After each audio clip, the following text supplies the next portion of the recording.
Hello friends, good morning. I'm Aarti. I'm going to dictate you transcription number 18 from Kailash Chandra.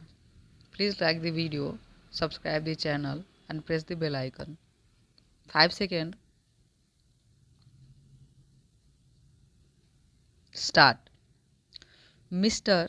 Vice Chairman, I wish the matter had not come up for discussion in this House in the form in which it has come, because we will be discussing, it appears, the same subject more or less piecemeal in connection with the other two bills as well. What was necessary for the government in this connection was to provide for a general discussion on the report of the Finance Commission, the kind of thing that we have on such reports, and after hearing the views of the members here, they should have formulated a bill, and even if they had formulated the bill earlier, the bill should have been preceded by a discussion on the report.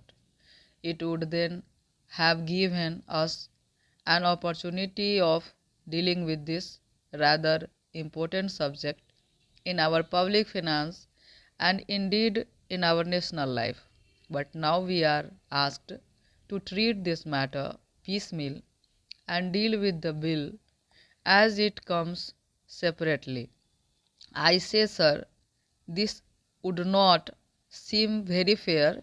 It is true that we have had two other reports of the Finance Commission and that we have had certain opportunities of discussing the issues raised by the Finance Commission on previous occasions, but that should not have precluded a thorough discussion of the third report, more especially after the experience of the two 5-year plans and generally also after the experience of the states in the matter of public finance and as regards relations between the states and the centers. All I can say is that the government does not understand the magnitude of the problem or the urgency or the seriousness of the issues involved. It is possibly because they think that all the state governments are under their control and that the state governments would toe the line, whatever is laid down from here. Suppose, sir, today a number of states had been outside the control of the same party which controls the central government, problems which would have become acute because conflicts between the state governments controlled by certain other parties and those controlled by the Congress party which controls the central government would have arisen sharply, calling for a thorough discussion and mutual consultation in a different way. Once they can get past whatever they like, and also once it is passed, the states will more or less accept without any protest the dispensation of the center. Now that the bill is before us, we have to speak on this subject rather on the general themes. Yet I would like to make certain general observations in this connection, because the basis of the bill is the report of the Third Finance Commission. This is a long-standing issue facing the public finance of the country. Those who have studied economics will know well how this matter had come up even during the British time, when we did not have either independence or any kind of autonomy in the states.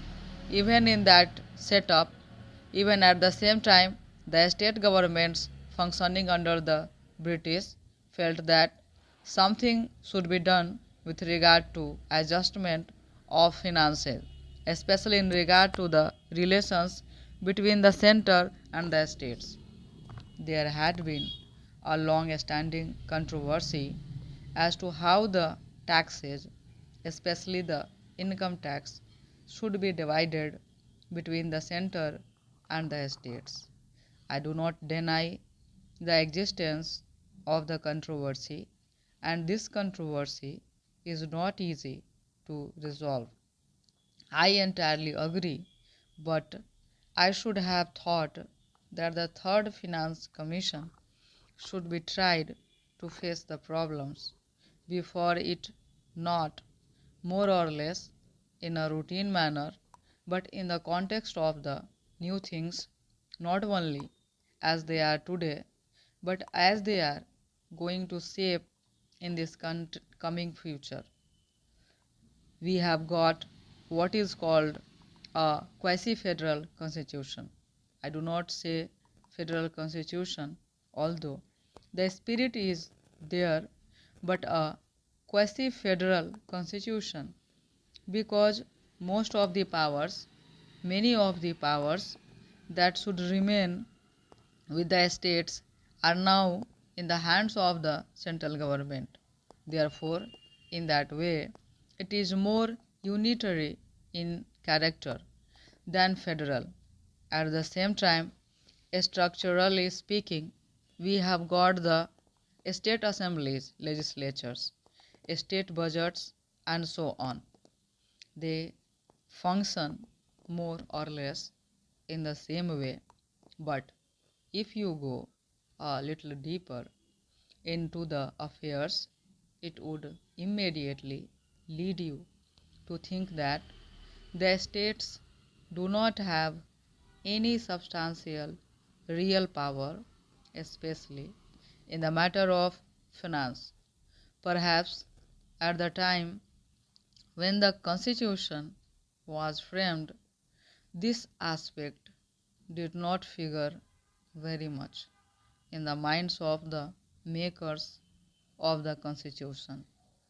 We had just become free, and the concept of welding India into a solid nation was uppermost in the minds of those people who framed the Constitution, and all others as well.